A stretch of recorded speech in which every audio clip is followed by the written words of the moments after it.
Well, ladies and gentlemen, I just had my sit down on my show just a moment ago, Mm. and I was with Pauline Campbell, the book Rice and Peas and Fish and Chips. Check out the show.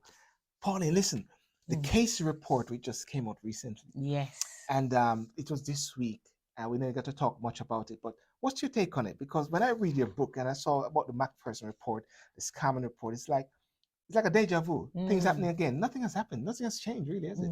Lots has happened, but Yeah. not very much has changed. That's the Yes. problem. Um, and so the issue is that Mm. the key is 1981. Lord Scarman gave a blueprint of the things we need to think about. Yes. Working with the police, more community policing. Mm. For a while, it began to happen. Um, but it started to taper out. Yes. 1999, we are now in the 30th Wow. anniversary of Stephen Lawrence's murder, and 30 years down the Yes. line, we're still looking at the Macpherson report, which came about as a result of that with institutional racism. Stephen Lawrence resonated with a lot of people. And for me personally, I remember I came to the UK in 1992. I remember when he died, 1993. My mother had called me from Jamaica, and she was worried and saying, "Be careful, I kill black people in England." You know, so I remember very clear, and I remember I was in Crystal Palace, and I was in the park there. So like that park on Gypsy Hill. But Mm, it's very interesting, because of the word they use, misogyny, uh, you know, institutional institutional racism, homophobia, and all those mm, factors. mm. What do you think needs to be happening now with all these raft of reports?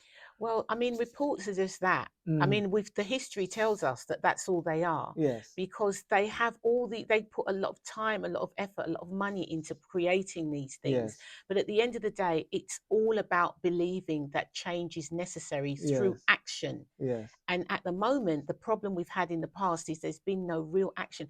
Community policing is null mm, and void. It is hardly in existence, if at yes. all. And community policing is the key to us finding ways of making the police force a better place. Wow. But the vetting process Mm, has it's got to be wrung out and started again. But one of the things that we did talk about, and yes. I read some of the Casey report, and the Mm, specifics of it was a number of police officers, and the police itself has been depleted in numbers to the point where they just don't have enough so officers on the they're ground. trying to keep officers. Well, senior officers tend to turn. One of the things it said was, Yes. rather than discipline, get rid of the depleted numbers they have, they don't necessarily turn a blind eye to it, but they don't deal with it in the way that they should, Well, because they are so short in numbers, which is the worst thing you could think of. and you're not in a legal fraternity. Anything happens, they're gonna vet you and keep vetting you, right? That the whole country and Everybody gets vet. Everybody gets vet. everyone gets vetted. Um, Whatever's gone wrong, Mm, the vetting process, either it's not been done or it's been done, yes. but people have turned a blind eye when something's gone Yes, wrong. yes. Well, ladies and gentlemen, tune into the Sylbourne Show and follow Pauline Campbell, and you can get her link, what I'm going to provide. But rice and peas and fish and chips. I was saying to her, rice and peas and fish and chips. I'm used to rice and peas and chicken He on a keeps Sunday. talking about the chicken. There ain't no chicken in this title. No, rice and peas and fish and chips. You can get your chicken, but not in this Not in this title, time. not in this Yeah, but context. also in the book, one of the things, or something we spoke about earlier, just a quick one.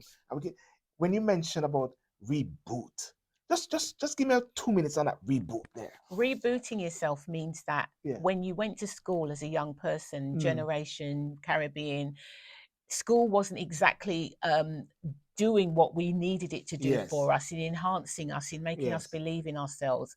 A lot of Caribbean children were failing, and I talk about it in the book about the Yes. Rampton report, later on the Swan report, Mm, and what we could do to fix it.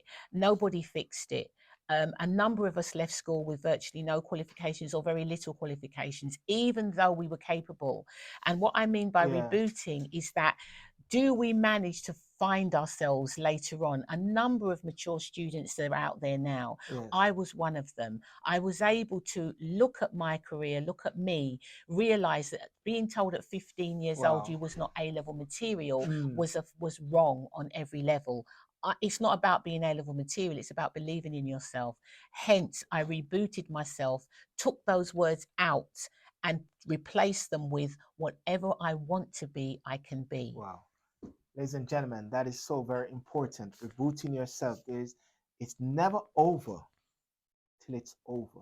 Even though my show is motivational, educational, and entertaining, most important thing is solutions. But the motivating aspect is this: it's never over till it's over, and you can reflect, reboot yourself as Paul. You'll hear more about that in our discussion on the show, and that's going to be interesting. Thank you so much, Pauline. Thank you. Thank you. And remember, nothing changes if nothing changes. Nothing changes if nothing changes. Thank you.